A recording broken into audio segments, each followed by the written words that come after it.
Ieri a Udine si è tenuto un incontro con i sindaci sulla questione della privatizzazione di alcuni servizi degli ospedali e pronto soccorsi. Quali sono stati gli esiti dell'incontro?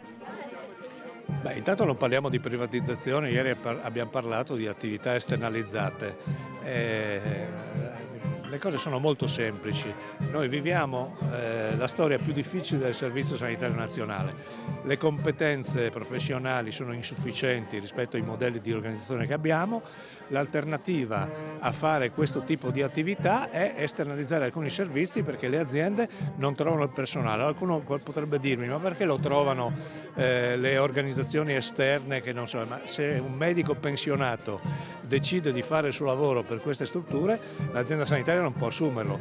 L'alternativa a tutto questo è chiudere i servizi, che è la cosa che noi non vogliamo fare, e vogliamo garantirle, continuare a garantirle nei meccanismi che sono definiti, quindi un servizio universale e gratuito.